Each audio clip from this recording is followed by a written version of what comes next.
Vladimir Poutine ont débarqué à Bamako. Des hauts gradés, bien sûr, mais aussi des logisticiens, et puis des géologues. Oui, des géologues, c'est logique. Les stratèges wagnériens, ils l'ont amplement démontré en Centrafrique, ont pour habitude de se plier sur la bête.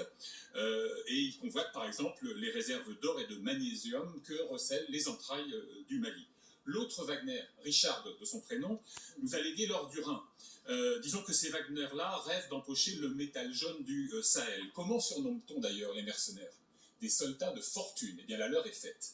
Au fil des semaines, le balai, pas celui du Bolchoï, celui des avions de l'armée russe, s'est intensifié. Exemple, ce Tupolev qui s'est posé dimanche sur l'aéroport Modibo Keïta.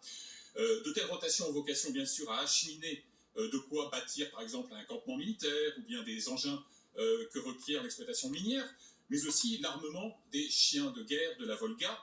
Petit papa Vladimir, quand tu descendras du ciel avec tes calaches par milliers, n'oublie pas mes petites rangers. On connaît la chanson. Oui, en revanche, ce qu'on connaît moins, c'est l'accord passé entre ces miliciens de Wagner et le pouvoir au Mali, le pouvoir de Bamako. Alors, accord âprement négocié depuis l'été. Alors, du moins officiellement, il n'est pas scellé, mais ça ne saurait tarder. Selon le site Africa Intelligence, d'ordinaire bien tuyauté, le compromis prévoit le déploiement dès le premier trimestre 2022 d'un demi-millier de miliciens au Timpal, dans la capitale comme en province.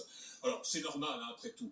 Incarné par le colonel Assimi Goïta, un cerveau d'un double putsch au Mali, c'est un pouvoir illégitime qui fait appel à des supplétifs étrangers. Bon, soit. Le hic, c'est que les millions d'euros que Wagner va rafler, auraient dû financer l'équipement et la formation de l'armée malienne, ce que l'Europe d'ailleurs s'échine à faire à fond perdu depuis des années. Vous voyez d'ici le tableau.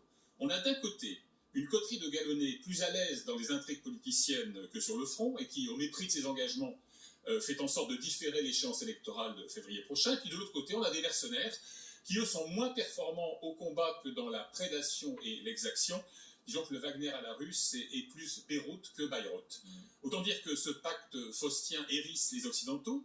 Dans un communiqué diffusé hier par une quinzaine de puissances engagées dans la lutte anti-djihadiste, dont la France, eh bien, il dénonce le forcing moscovite. Mais soyons lucides, ce texte s'apparente davantage à une convention de divorce pour adultère qu'à une ultime mise en garde, car le processus semble désormais irréversible. Est-ce que la France peut encore enrayer ce processus? Moi, j'en doute. Paris manœuvre sur une ligne de crête étroite. On claironne sur les bords de Seine que l'intrusion de Wagner serait incompatible avec le maintien du dispositif Barkhane, d'ailleurs promis à une sévère réduction de voilure.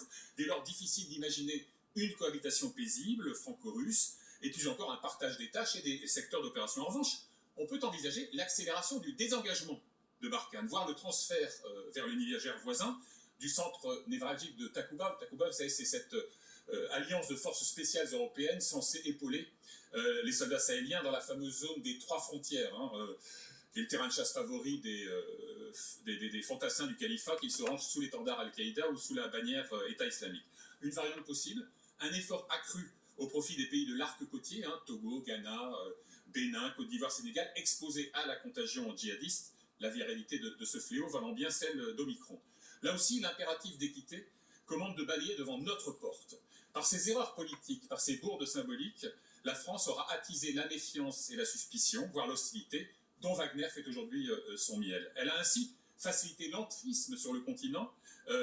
2016, République centrafricaine, retrait hâtif du dispositif Sangaris, et évidemment, on ouvre un boulevard aux Russes qui, la nature ayant horreur du vide, feront de l'ancienne Oubangui-Chari à la fois la tête de pont et le laboratoire de leur offensive. Pire, c'est à l'époque, avec le concours de Paris, que Moscou obtient la levée à l'ONU de l'embargo sur les armements, offrant donc au Kremlin un ticket d'entrée idéal. Et puis tant pis si en privé, aujourd'hui, le président centrafricain Touadéra, asphyxié par l'étouffante sollicitude de ses parrains, se mord les doigts de leur avoir trop cédé. Alors côté Mali, je termine là-dessus, ça ne vaut guère mieux.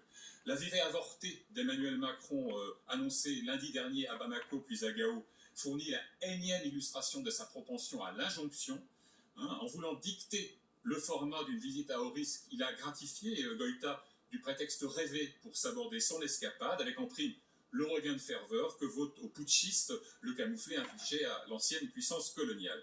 Prescrire, convoquer, admonesté vis-à-vis d'opinions qu'exaspère l'impasse sécuritaire, donc perméable aux fantasmes complotistes les plus ineptes. Eh bien, l'effet boomerang est garanti. 2 chefs d'État de la région me l'ont dit. Le diagnostic de Macron sonne juste, mais sa manière de l'énoncer brouille le message. Merci beaucoup, Vincent.